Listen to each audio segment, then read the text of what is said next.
네, 오늘 히브리서 11장 29절에서 끝절인 40절까지. 네, 구약의 그 성도들의 그 믿음에 대해서 이야기하면서 신약의 믿음으로 이어지는 그 부분을 뭐 구약의 믿음만 해도 대단하죠. 구약의 믿음만 해도 정말 우리가 상상할 수 없는 모든 환란을 다 이겨낼 수 있는 게 사실은 믿음의 세계라는 것들을 우리가 여기서 볼 수가 있고, 근데 그보다 더 좋은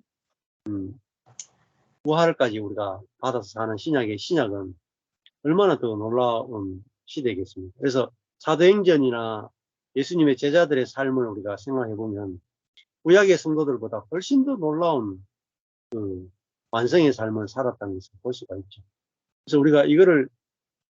우리가 뭐 열심히 해서 살아야 된다 이런 게 아니라 우리가 어떤 시대를 살고 있는가, 그 시대를 분별할 수 있는 그들이 이제 필요한 거죠. 그리고 이게 이제 우리에게 정확하게 알아주고 믿어져야 우리가 이 실제를 살아갈 수 있다는, 그래야 우리에게 이런 이제 일들이 올 때 우리가 능히 감당할 수 있고 능히 이길 수 있는 거죠. 네.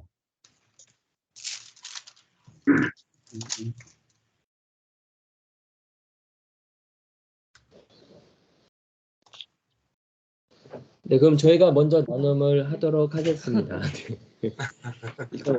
오늘 지금 말씀 들으면서 진짜로 그러니까 믿음에 대해서 많이 듣고 했지만 그 구체적인 믿음의 내용이 뭔지 또 믿음으로 산다는 게 뭔지에 대해서 참 많이 명확하게 할 수 있어서 너무 감사했는데, 네, 그 목사님이 종종 했던 말씀이 그거였잖아요. 믿음의 내용이란 하나님의 약속을 믿는 것이다. 그리고 오늘 말씀 중에 믿음은 하나님의 역사를 경험하는 것이다라는 게 되게 많이 동의가 됐고, 아까 오늘 계속 말씀 중에 했던 것처럼 구약의 신자와 신약의 신자의 차이점이 어떠한 어렴풋하게 알고 있던 그러한 부활의 실제를 신약 시대에는 그 부활 실제를 살아갈 수 있고 그것이 실제로 믿음이 된다라는 사실이 되게 감사했던 것 같아요. 그러니까 요즘에 저희를 만나고 또 저희가 이렇게 어떻게 얘기하는 중에 그러니까 믿음이 있으면, 특히 이제 하나님이 우리와 함께 하시고 은혜가 있는 삶이면 상황이 바뀌어야 된다고 배웠고 또 그렇게 또 이렇게 설교했고 또 그런 사람들의 간증만 보다 보니까 진짜로 뭔가 이렇게 짠 하고서는 뭔가 상황과 환경이 딱 변해야 될 거라고 생각을 했는데, 이렇게 복음의 메시지를 자꾸 듣고 나누고 하면서 상황과 환경이 바뀌는 게 아니라 그 상황과 환경을 대하는 내가 바뀜으로써 우리가 평안과 안식을 누리게 되는 거잖아요. 그렇죠. 네. 당연히 비행기가 뜨는군요. 여기가 오늘이 그런 날인가 봐요. 아까부터 엄청 시끄럽네. 네. 그래서 그거를 요즘에 경험하게 되고 자연스럽게 하게 되니까 진짜로 이렇게 안식을 누리게 되는 것 같아요. 왜냐하면 저희의 상황은 바뀌지 않았지만 누군가 우리한테 요즘에 어떻게 지내요? 근황을 물어볼 때 예전 같았으면, 그러니까 우리의 삶을 변호하기에 되게 급급했던 것 같아요. 사실은 우리가 이렇고 저렇고 뭐 카페는 어쩌고 저쩌고 우리 사고 어쩌고 뭐 변호하기 급급했는데, 이제는 누가 이렇게 얘기를 하면 저 요즘에 알바해요, 새벽에 일해요라고 이렇게 당당하게 얘기하고, 저희 요즘에 카페의 정체성을 확실히 하게 돼서 요즘에는 낮에만 한두 시간만 잠깐 열고 나머지는 저희 스케줄에 맞춰서 움직여요라는 걸 당당하게 얘기하게 되니까 오히려 듣는 사람들도 참 멋지네요, 훌륭하네요 라는 말들을 이렇게 종종 듣게 되더라고요. 그러면서 이게 믿음으로 사는 삶이 이런 거구나라는 실체를 경험을 했는데, 오늘 말씀을 통해서 진짜로 이게 그렇구나라는 걸 이게 이론적으로 좀 정립을 했던 것 같고, 그래서 하나님이 주시는 최고의 선물은 더 좋은 부활이다. 그런 부활의 삶을 사는 것, 또한 부활의 능력으로 우리가 살게 된다는 것이 오늘 좀 깨닫게 되고 정리하게 돼서 너무나 감사했고, 또 우리 삶에서 그러한 말씀들이 이렇게 운행이 되고 있는 것 같아서 참 기쁘고 감사했던 시간이었습니다. 네. 이제 환경이 바뀌는 것도 있을 수 있죠. 그렇지만은 우선은 이제 구약에는 그 존재를 바꿀 수 없었기 때문에 환경을 바꿔준 거죠. 근데 신약은 이제 존재를 바꿀 수 있으니까 존재를 바꾸기 위해서 환경을 일부러 안 바꿔줄 수가 있고, 그러니까 그 존재를 통해서 사실은 그 존재가 바뀌면 환경이 바뀌죠. 어떤 이제 밭이 있는데 밭은 똑같은 밭이죠. 근데 거기에 이제 씨앗이 하나 떨어지면 그 씨앗이 자라면은 그 밭이 그 흙모 보이던 밭이 그 생명이 보이죠. 그러면 그 밭에서 뭐 열매가 나오기도 하고 꽃이 나오기도 하고 향기가 나오기도 하고 벌이 찾아오기도 하고 이제 환경이 바뀌죠. 그러니까 신약은 더 좋은 부활을 누리는 사람들 그 존재 때문에 환경이 바뀌어요. 네. 그래서 이게 신약 시대가 사실은 훨씬 더 좋은 거죠. 네. 그렇게 보시죠. 그래서 신약은 존재가 먼저 이제 바뀌는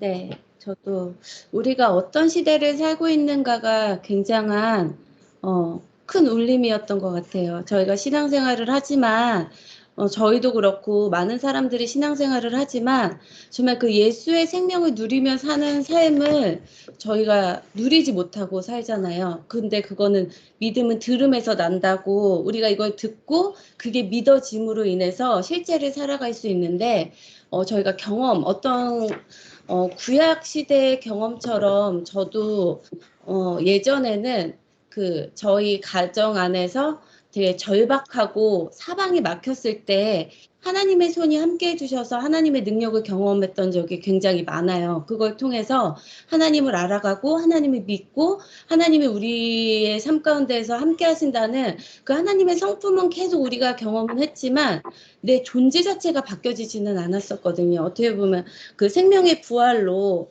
내가 정말 내 죄성의 노예에서 자기 중심성에서 벗어나서 살아가지를 못했기 때문에 늘 하나님을 경험하지만 안식할 수 없고 늘 환경이 바뀌어지고 하나님의 손을 바랬지 내가 어떤 존재로 살아가고 내 안에 계신 예수 그리스도가 어떤 존재인지에 대한 그 믿음의 지식이 너무 부족했던 거 없었던 거죠. 그렇기 때문에 누리지를 못했는데 지금은 정말 우리가 신약을 살아가는 존재로서 내가 내 안에 계신 그리스도가 어떤 존재이고 내가 그 존재 생명의 부활로 살아가는 그 삶이 무엇인지를 실제가 되어질 수 있으니까 그게 너무 희한한 잠깐만. 네. 네, 그거가 굉장한 누림인 것 같아요. 내가 누릴 수 없었던, 이전에 신앙생활을 하면서 누릴 수 없었던 그 누림들, 그 실제를 살아갈 수 있고, 그러면서 까먹었습니다. 아이가 여기까지 하겠습니다. 이만 생각이 났는데 이제 희원이가 와서 얘기하니까 까먹었어.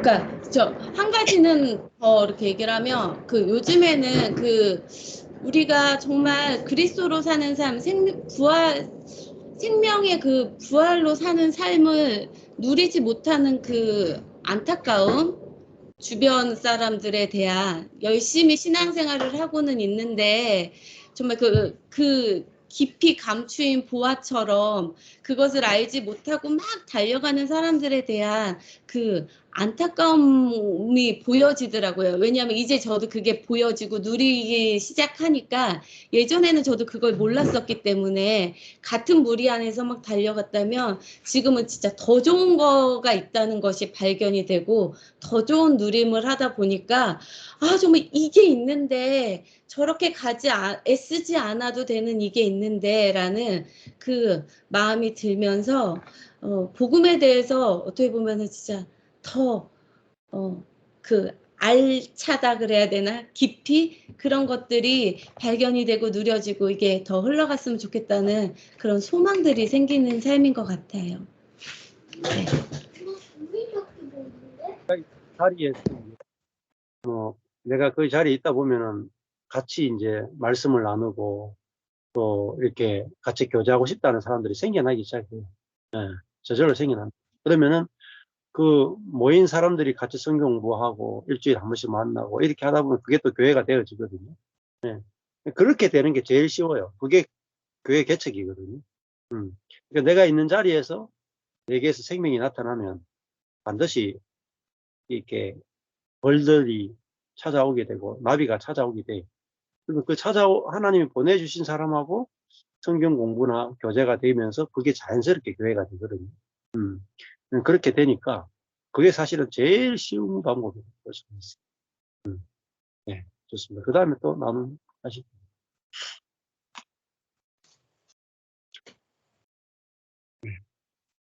洪 목사님네 먼저 하시면. 洪 목사님 하세요.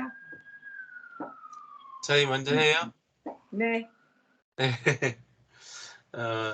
저는 그 말씀 쭉 들으면서 갑자기 이렇게 질문이 생겼어요.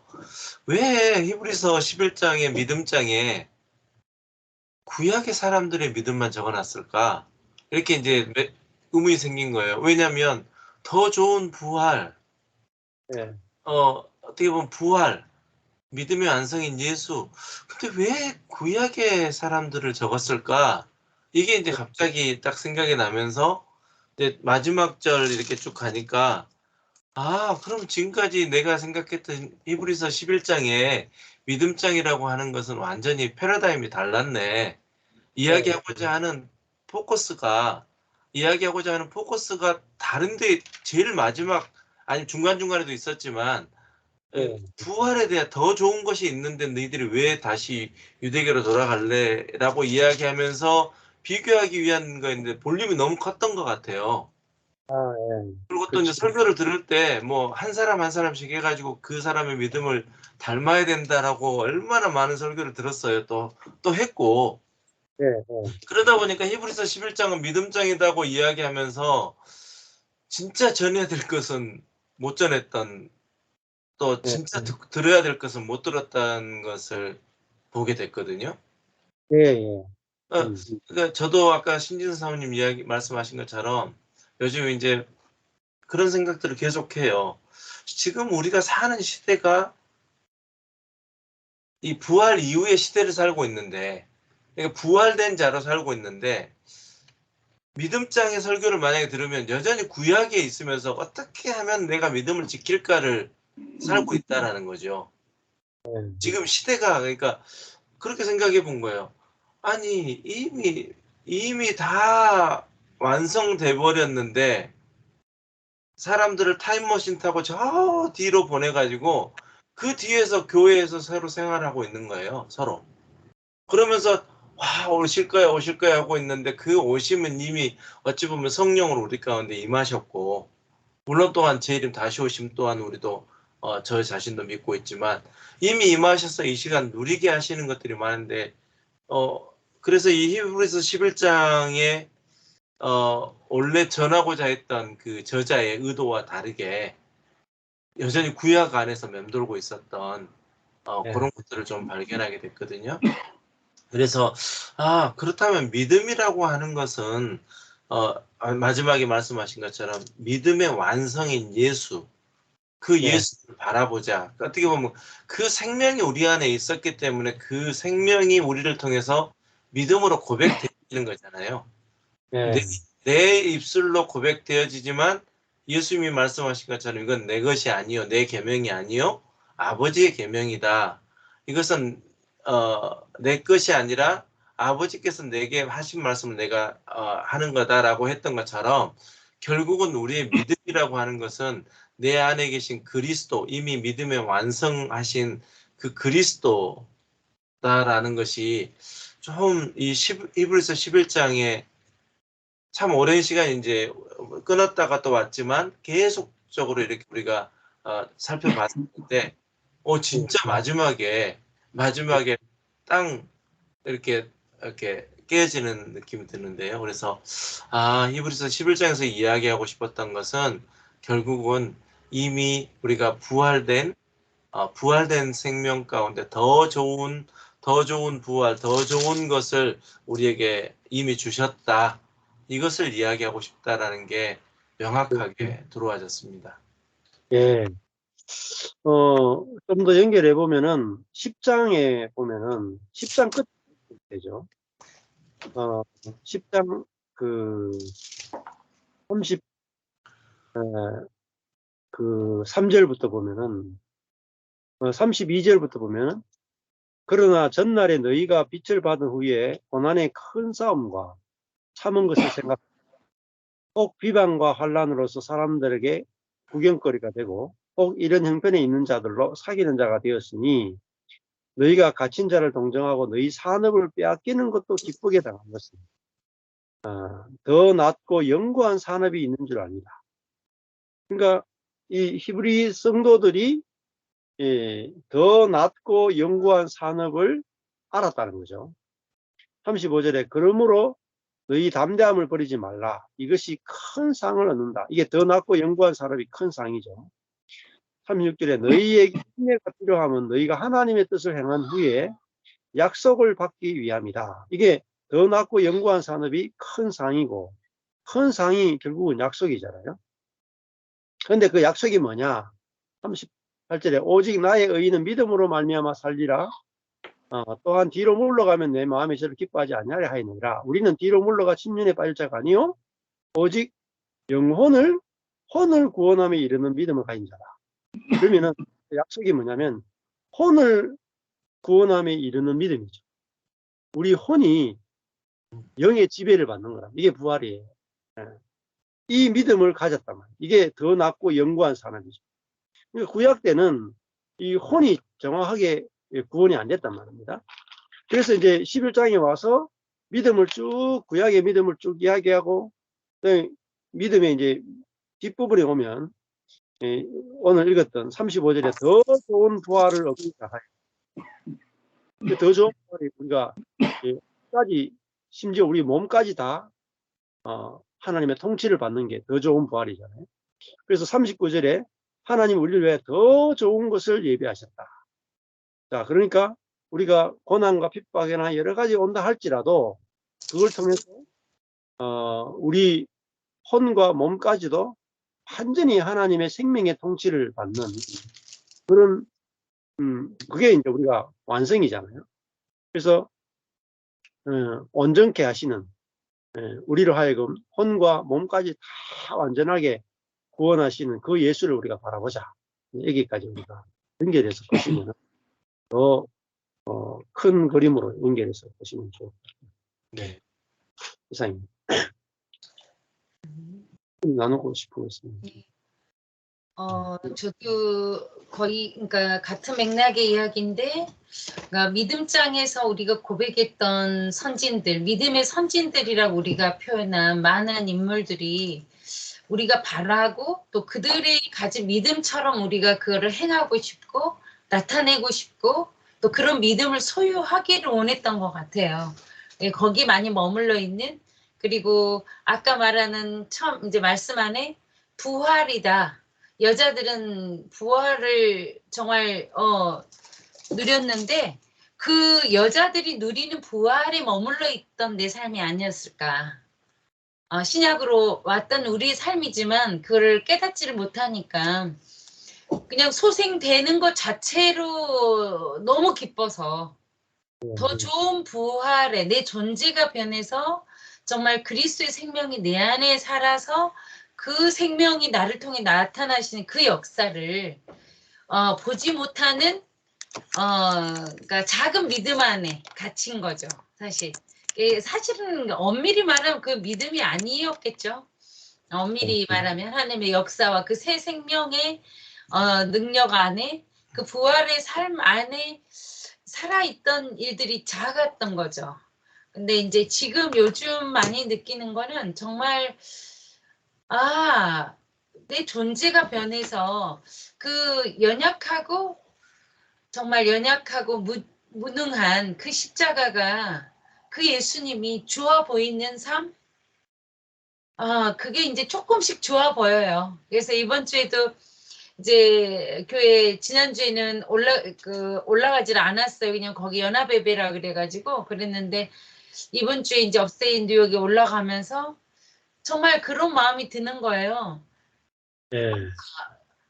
왜 사도 바울의 마음이 조금 이해가 간다. 내가 그랬어. 남편한테 올라가면서 했더니 왜 그런 마음이 들었냐고 묻더라. 그래서 왜 사람들은 정말 예수 그리스도 외에 다른 것에 이렇게 관심이 많을까?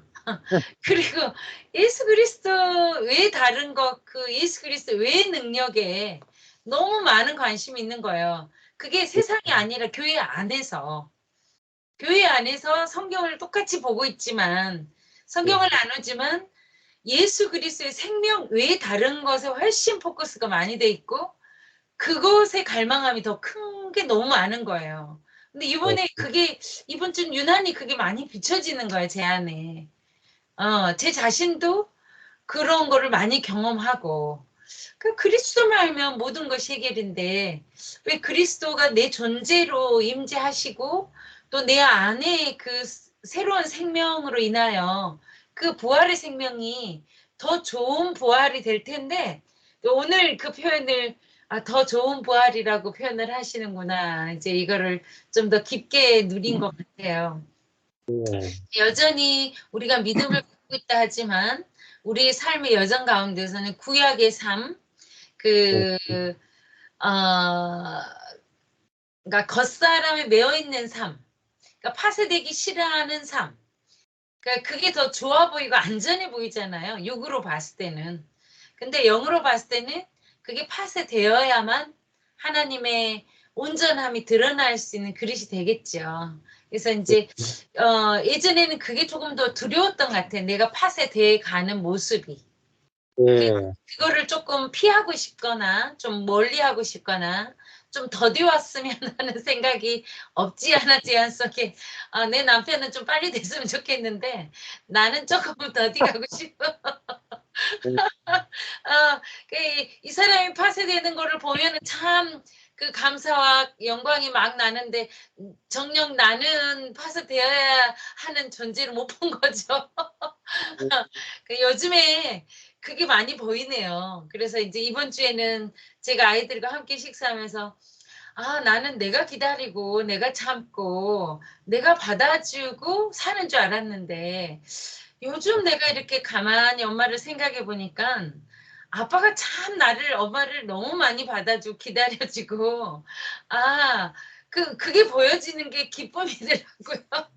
옛날에는 내가 해주는 게 기쁨이었거든. 내가 많이 참았지? 봐, 내가 10번 참은 거야, 너를.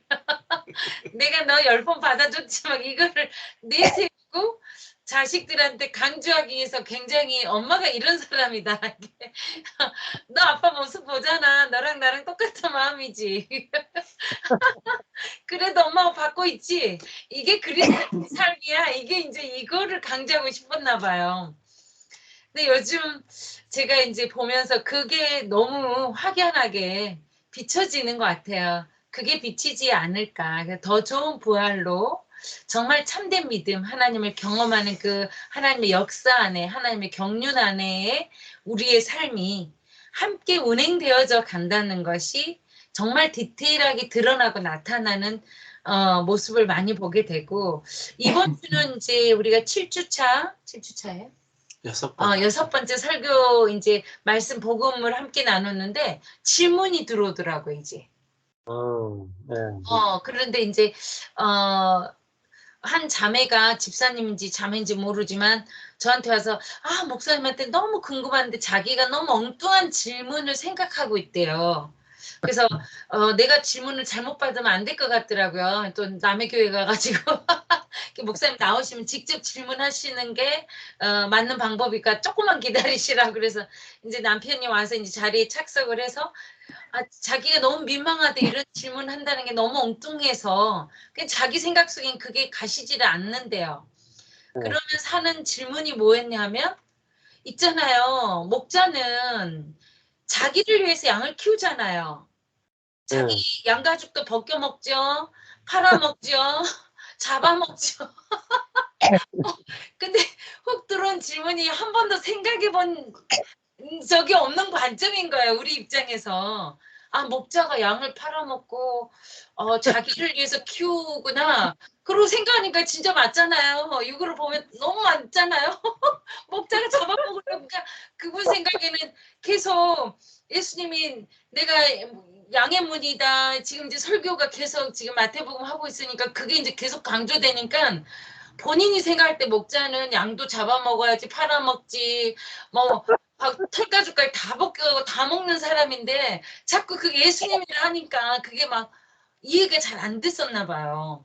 근데 너무 진지하게 근데 우스꽝스러웠지만 자기가 해결되지 않은 질문을 딱 하고 앉았는데 이제 남편이 지금 우리 생명의 성령의 말씀으로 예수 그리스도가 양이다. 어린 양으로 오신 예수 그리스도.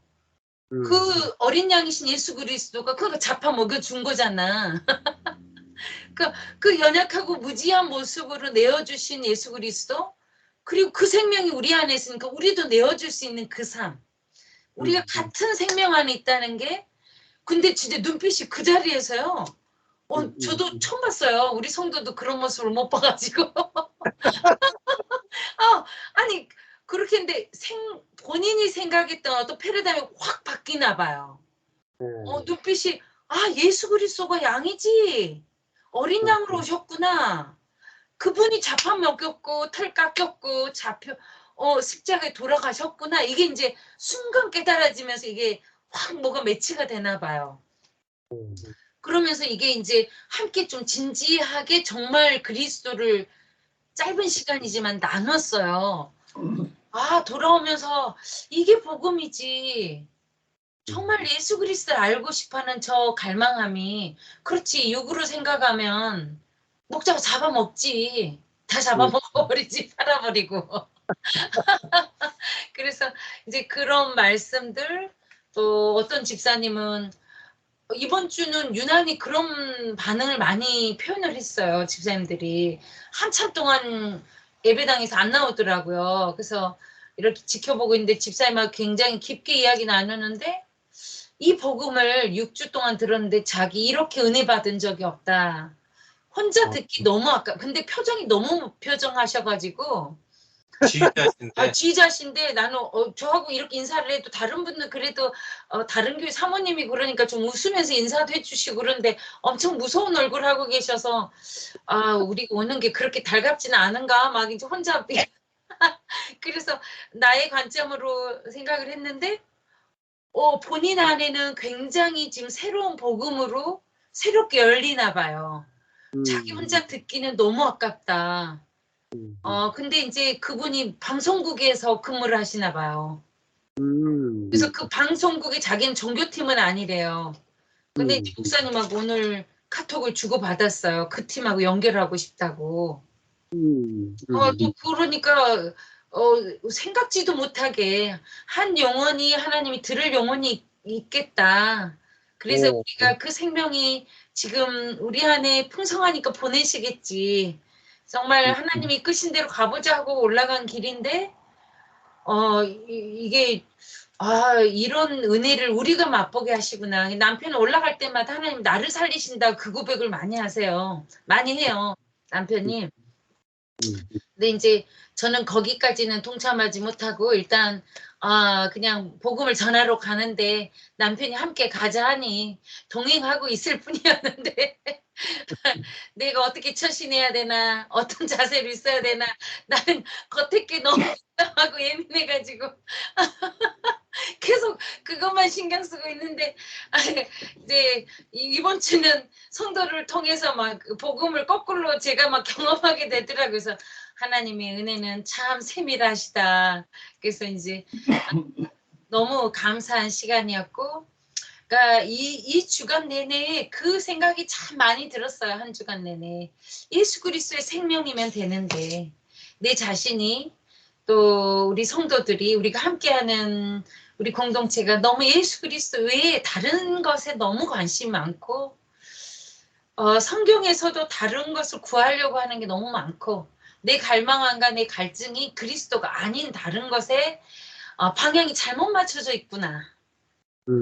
이게 이제 굉장히 명확하게 보여지고 근데 지난번에 지금 한국 이번 주에 오늘 들어가셨는데 다른 우리 교회 집사님은 아니신데 함께 교제하는 집사님이 커피타임 온에서 갔는데 남편 집사님이 마치 집에 계셔가지고 그날 함께 나누는데 거의 똑같은 질문을 그 이야기를 하시더라고요. 자기는 교회를 지금까지 다녔지만 그리스도에는 관심이 없었대요. 그러니까 성도의 교제, 종교 생활. 교회 가면 편하고 그냥 만남이 좋고 그런데 교회를 오래 다닐수록 똑같은 루틴이 반복된다는 거야. 성도 안에서. 깨어지고 부서지고 마음에 안 들고 뒤에 수근거리고 조금 은혜 있는 분은 안에서는 안 하고 겉에서 밖에서 어떻게든지 표현을 한대요. 그게. 근데 본인이 자기가 그 안에 범주 안에 자기가 들어가 있는 걸 발견하신 거예요. 목회자나 성도들 앞에서는 믿음 있는 집사여야 되기 때문에 표현하지 못하는 자기. 그렇지만 어떻게든지 어떤 그룹에서든지 그 말을 하고 있는 자기를 발견하다라는 그 표현을 하면서 그리스도의 생명을 좀 많이 나눴거든요. 근데 하나님이 이제 그런 것들을 많이 나눌 시간들을 조금씩 더 깊게 열어주시는 게 너무 감사하고 오늘 말씀처럼 우리가 그냥 부활, 여자들이 기뻐했던 그 부활 안에 머물러 있지 않고 소생되는 그 부활이 아니라 더 예수 그리스도가 말하는 지금 히브리서 저자가 말하는 정말 더 깊은 부활, 더 좋은 부활에 참여한 자. 근데 그게 온전한 예수 그리스도 때문에 오는 믿음으로. 그러니까 믿음은 온전한 주를 바람으로 주시는 상이잖아요.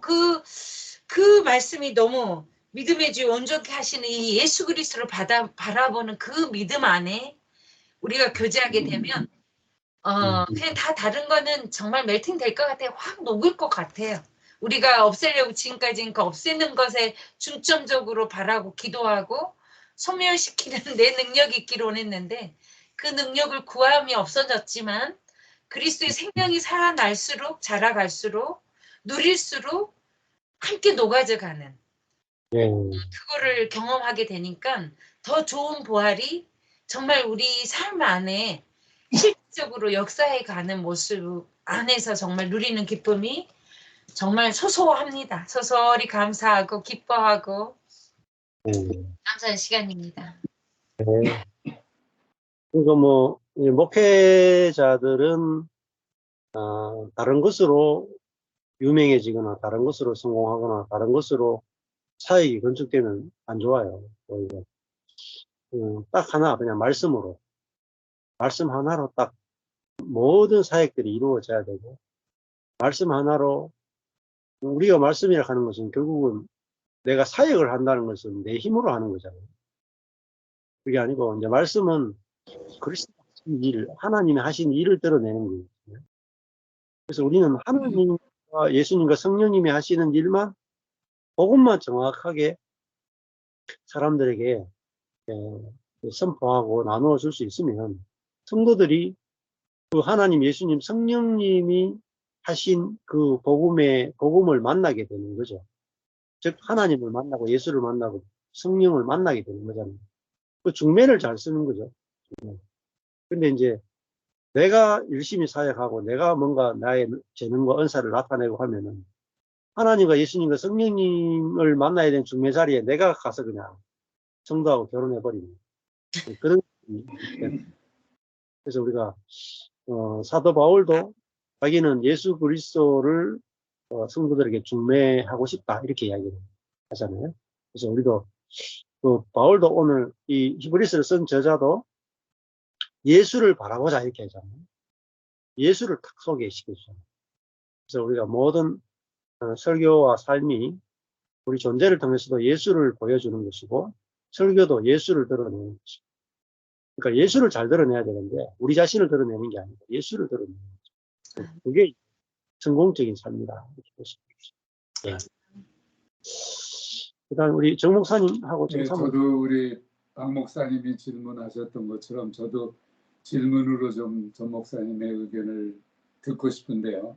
오늘 본문 시브리서에서의 그 모세는 믿음으로 애굽의 모든 보화를 누리는 것보다 고난을 택했다라고 하는 그 택했다라고 하는 그 말의 선택이라고 하는 것은 우리로서 우리가 선택하고 하는 것이 아니라 오늘 본문에서는 믿음으로 그렇게 택했다라고 하는 표현을 썼는데 저는 그 요새 그 스티브 맥베이의 책을 다시 한번 이렇게 쭉 그 노력하지 않기의 비밀 또 그 연약함의 비밀 그것을 다시 읽으면서 성경을 그 각도에서 읽는 것이 참 바르구나 하는 것을 느끼는데 그런 스티브 맥베이의 관점에서 오늘 본문을 선택한 것이 아니라 고난과 애굽의 보화 더 좋은 본향 더 좋은 것을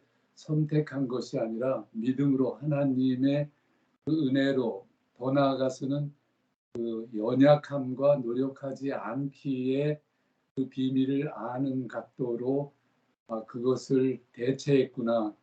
그 고난을 더 좋은 보화보다 고난으로 대체할 수 있는 그 연약함과 노력하지 않기에 비밀을 누린 것이 아닌가 하는 것을 좀 목사님에게 여쭤보고 싶고요.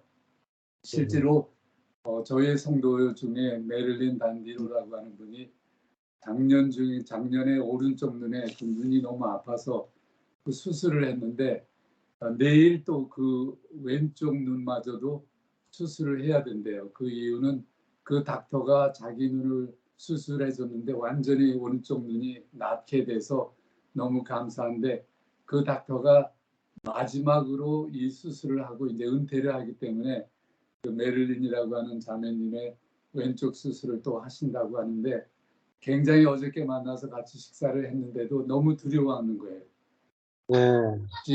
내일 수술을 받는 아무리 자기를 잘 해줬던 닥터이지만 그 마음에는 굉장히 두려움이 많고 혹시 이렇게 그런 생각을 많이 하고 있기 때문에 제가 오늘 짧은 기도 제목으로 놓아줬어요. 두려워하지 말라고 여호수아 1장 6절 9절을 주면서 담대히 두려워하지 말라고 어디를 가든지 하나님이 함께 하신다고 하는 짧은 그 여호수아서의 구약이지만 구약의 말씀을 주고 짧은 기도를 하나님의 은혜와 하나님의 함께 하심과 하나님의 보호하심이 자매님의 또 수술하시는 닥터와 그 자매님에게 함께 하실 것을 믿는다고 그렇게 짧게 저의 그 기도를 보내줬는데 답이 금방 온 거예요. 아멘, 아멘, 아멘, 아멘 하면서 정말 마음에 내일 수술이 있지만 정말 마음에 그 하나님께 의지하는 마음이 든다라고 하는 그런 것을 보면서 우리가 어떠한 상황을 선택하는 것이 아니라 그 선택이 아니라 정말 믿음으로 하나님의 은혜로 하나님의 약속으로 우리의 고난과 애굽의 보화를 대체하는 것으로 저는 표현을 하고 싶은 거예요. 그것이 신약에서 사도 바울도 갈라디아서 2장 20절 우리가 늘 잘 쓰는 말 중에 내가 죽고 그리스도가 사는 것은 내가 죽는 것을 그리스도가 사는 것으로 대체할 수 있는 것이 똑같은 오늘 히브리서에서 말씀하고 있는 것이 아닌가. 정말 모든 애굽의 보화 귀한 것을 정말 고난과 대체할 수 있는 바꿀 수 있는 그 영안이 열린 것이 우리의 선진들이고 그것이 우리의 신약에 믿는 우리들이 되어지는 것이 아닌가 하고 전 목사님에게 말씀을 듣고 싶은 질문이었습니다. 네. 그러니까 34절에 뿔의 세력을 멸하기도 하며 이렇게 되잖아요. 다니엘의 그 세 친구들이 그 풀무불에 들어가잖아요. 우상을 숭배하지 않겠다. 그래서 풀무불에 들어가죠. 그들이 이제 풀무불을 이기겠다라는 믿음으로 들어간 것도 아니고, 하나님이 살아 계시다면은 우리가 풀무불에 들어가도 살 수도 있다. 그런 이제 하나님에 대한 신뢰도 있었죠. 그렇지만은 하나님께 그걸 강요하진 않잖아요. 그리 아니하실지라도 우리는 우상을 숭배하지 않고 풀무불에 들어가겠습니다 하고 이제 풀무불에 들어가죠.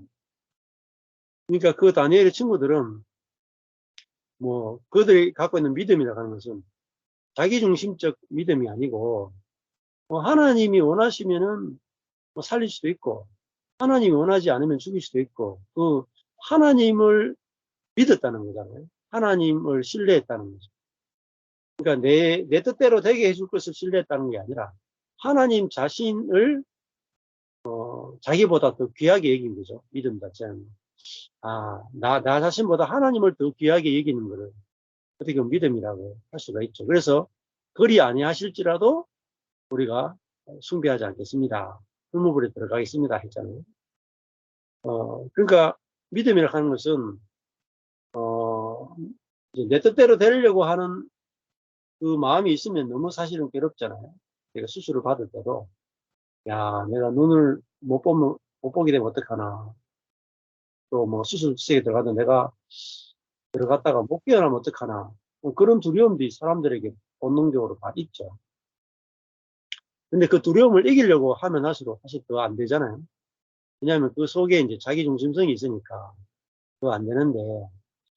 그런데 죽을 마음만 있으면 사실은 두려움이 없어지죠. 내가 그리스도와 함께 이미 죽은 자다.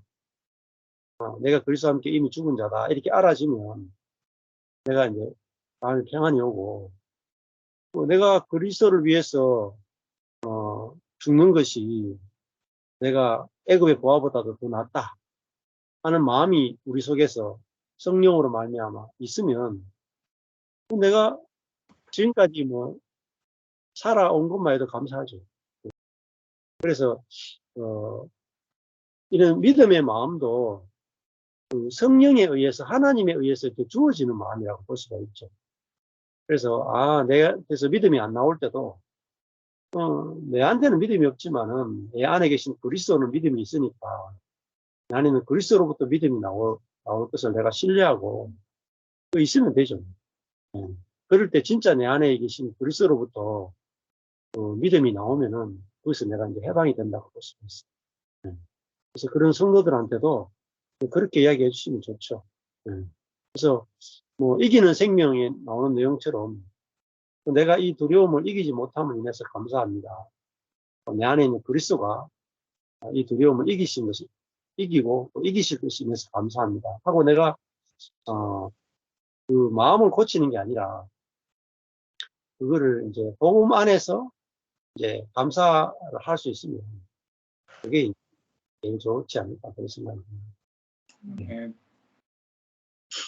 저는요, 아들이 갑자기 전화가 왔어요. 그래서 제가 전화를 받으면서 그동안에 이렇게 아빠가 전화해도 내가 전화해도 반응을 좀 안 했었는데, 제가 이제 전에는 그러면은 되게 걱정했거든요. 근데 제가 이제 걱정 대신에 하나님, 나는 이 아들이 연락 오는 거 안 오는 것 때문에 너무 연연하지 않고 그냥 바빠서 못 오나 보다 이렇게 그냥 제너럴하게 생각하면서 이렇게 걱정하는 거에서 좀 제가 이렇게 빠져나온 것 같아요. 그래서 걔를, 그러나 내 안에 계신 주님께서 이렇게 이 아들을 그 마음을 움직여 주시고 또 연락도 할 수 있고 그런 거를 기도하면서 이제 걸었는데 전화가 왔어요. 그래서 이렇게 잘 지내고 있다 그러고 우리 물어보고 그러고서 끝났는데, 진짜 사소한 거지만은 전에는 그냥 내가 믿음을 일으키려고 그러고 좀 좋은 말을 하려고 그러는 거를 안 하니까요. 제 자체가 편안하고, 그리고 또 아들이 이렇게나 저렇게나 어떻게든지 받아줄 수 있는 상황, 그 다음에 또 얘기하고 이렇게 하면서도 이렇게 꼭 걔한테 뭘 잘해주려고 애쓰지 않는 마음이 편안하게 걔를 대해줄 수 있는 거가 걔한테도 좋을 것 같고 나한테도 좋고 그렇더라고요. 그래서 이제 이 믿음장에서 말한 이 구약에 나온 모든 인물들은 어마어마한 그 믿음으로 어려운 환경과 자신과 여건들을 이겼잖아요. 근데 우리 신약에 이게 우리가 사는 은혜로 더 좋은 부활을 얻고자 우리가 주 하나님이 예수 그리스도를 바라보는 그 은혜가 생활에서 그냥 우리가 이렇게 일어날 때 그 우리 목사님이 메릴랜드 얘기했지만은 사실 이런 거가 한번 무슨 말을 어떻게 해주느냐에 따라서 그 모멘트에 굉장히 그 안에 힘이 될 것 같아요. 우리는 흔들리고 연약하지만은 우리 안에 계신 그리스도가 우리를 함께 해주시고 이끌어 주시고 또 그 순간에도 함께 하실 거를 우리가 트러스트하는 거가 믿음이고 주 안에 가는 길인 것 같아서 저도 이렇게 뭐 특별한 일은 아니래도 하루하루 이렇게 하나님 은혜로 사는 거가 되게 감사하고 이 히브리서 11장을 우리가 쭉 이렇게 하면서 구약의 사람들을 이렇게 장황하게 얘기하면서 끝에는 더 좋은 것, 그 그리스도 온전하신 그리스도를 바라보는 걸로 이렇게 끝마치는 거가 되게 이 믿음장의 그 아주 하이라이트 같아서 되게 감사하고 좋았습니다. 네. 그러니까 뭐 아들의 문제도 그렇고 이제 사실 아들이 왜 전화 안 하냐가 보다는 아들이 정말 좋으면 전화할 거 아니겠습니까? 그죠? 네, 전화하고 싶도록 만들면 되죠. 전화하고 싶다고 만들면 되죠. 그러면은 우리 아들이 어떻게 하면 전화 오게 할 것인가. 내가 아들이 전화 올 때마다 감사만 하면 되죠. 감사. 내가 뭐 이렇게 하라 저렇게 하라가 없고 그다음에 또 내가 이렇게 해주겠다 저렇게 해주겠다도 없고 아들이 요구하면 뭐 들어주고 또 아들 존재 자체를 내가 기뻐하면 전화가 안 올 수가 있겠습니까? 내가 정말 누군가를 존재 그대로 기뻐하고 감사하게 되면 저절로 전화가 올 수밖에 없죠. 좀 마지막에 오늘 11장을 끝내면서 이제 12장으로 넘어가면서 온전케 하시는 이 예수를 바라보자. 내가 나를 온전케 하는 게 아니고 예수가 나를 온전케 하죠. 그러니까 우리가 예수를 바라봐야 되는 것은 우리 자꾸 나를 바라본단 말입니다. 우리는 온전케 하는 나를 바라보자 이렇게 살아가면 온전케 하는 건 예수지 어떻게 내가 나를 온전케 하냐. 예수를 바라보면 그 어떤 예수를 바라보느냐. 온전케 하는 예수를 바라보고 믿음의 주인이신 예수를 바라보고. 그러니까 진짜 우리에게 믿음의 주인이니까 우리에게 믿음을 일으키는 예수잖아요. 믿음을 인도하는 예수죠. 그러니까 내가 믿음을 가질 필요도 없는 거죠. 그러니까 어떤 예수를 바라볼 거냐. 어떤 예수를 바라볼 거냐. 네.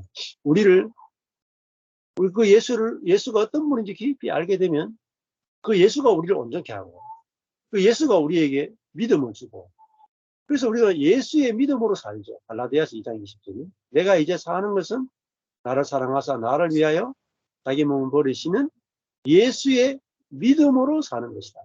예수의 믿음. 그러니까 그 믿음의 주관자가 되는 예수.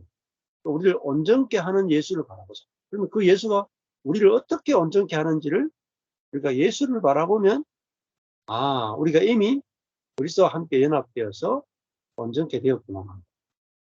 우리 그것을 이제 바라보고 누릴 수 있게 된다. 네. 감사합니다. 목사님, 지난번에 제가 한번 질문할 때 공간복음 안에서 믿었더라라고 하는 내용을 한번 질문한 적이 있었잖아요. 그때 네. 저에게 굉장히 크게 이렇게 많이 또 깨달아지는 것들이 있었거든요. 그러니까 그 믿음, 그러니까 혼적인 믿음이잖아요. 예수님의 그런 어떤 기적을 보고 또 수가성 여인도 마찬가지, 남에서부터 맹인되었던 자도 마찬가지 그런 어떤 기적을 맛보고 충분히 믿을 수 있잖아요. 네. 그래서 근데 그 믿음만 가지고 자신의 믿음만 가지고 영원히 눈뜬 자로서 할 수 없기에 십자가라고 하는 그 일을 통해서 이제 완전하게 그리스도 완성된 믿음을 우리 안에 보내주신 거잖아요. 예, 예. 그렇다면 이제 구약의 이 지금 굵직굵직한 이 사람들 뭐 아브라함부터 시작 뭐 아벨부터 시작해서 이런 너무너무 이 사람들 굵직굵직하잖아요 정말. 모세 뭐 비교할 수가 네, 정말 비교할 수가 없는 인물들이잖아요 우리 저 성경에서는. 근데 네. 실은 이 지금 이야기나 제가 지난번에 이건 구약의 이제 사람들을 이야기했지만 역시 신약 때 성령 임하기 전에 구약의 사람인 예수님의 직접 만났던 사람들, 그 사람들의 혼적인 믿음과 이 지금 히브리서에 나온 이 믿음의 선진들이라고 이야기하는 이 사람들의 믿음 역시도 혼적인 믿음이었다. 이렇게 네. 이야기할 수 있는 거죠. 그렇죠. 예. 그렇죠. 이 구약에 있는 성도들도 혼적인 믿음이고, 예, 여기에 믿음에 사실은 계속 머무를 수가 없죠. 그렇죠. 네, 또 결국 뭐 솔로몬 같은 경우에도 나중에 되면 우상숭, 예, 다윗도 나중에 되면 가늠하고 사. 그러니까 이들의 믿음은 하나님이 그 역사를 일으킬 때 그렇죠. 이 역사를 보고 거기서 반응으로서 생겨난 믿음들이죠. 네. 그러니까 만약에 비가 올 때 땅이 촉촉한 것처럼 하나님이 그들에게 실제로 나타나가 보여주잖아요. 네, 하나님 직접 눈앞에 나타나가 보여주니까 믿음이 생길 수밖에 없죠. 그때는 홍해를 가르니까 그때는 믿음이 생길 수밖에 없죠. 그렇죠. 그 시간이 지나면 자꾸 없어진단 말입니다. 정말하듯이. 그런 식의 믿음이었다고 우리가 볼 수가 있죠.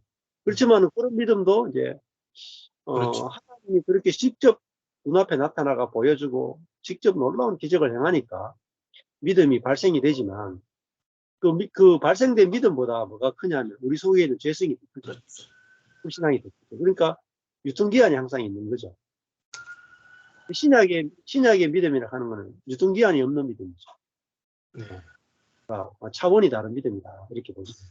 그러니까 신약에서 이제 제가 이제 성경을 보면서 가장 혼적인 믿음으로 대빵인 사람 찾으라고 하면 베드로잖아요. 네.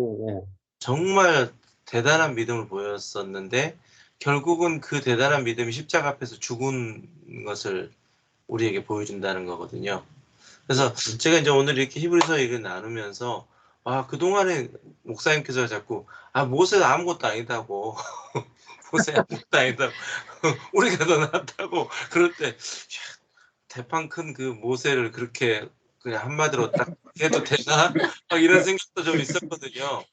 근데 오늘 이 11장 마지막에서 우리들과 그들에 대한 이야기 한 것처럼 이게 뭐가 크고 낮다 이런 개념이 아니라 더 좋은 부활을 가져다 준 이 시대가 그러니까 결국은 혼적인 믿음 하나님 그렇게 보여주심으로 말미암아 아니면 어떤 자기의 진짜 혼적인 믿음이 있어서 하나님을 믿는 신뢰하는 그런 믿음이 있었다 할지라도 그것으로는 끝까지 그 믿음을 지킬 수가 없잖아요. 결국은 죽음 앞에서는 물론 죽음도 불쌍하는 그 다니엘의 세 친구와 같은 그런 일들도 있지만 그거는 정말 특별한 케이스인 것 같고 이제 보편적으로 하나님의 생명이 우리 가운데 임하여 어느 누구나 다 그렇게 다 될 수 있는 그 세계가 지금 열린 거잖아요.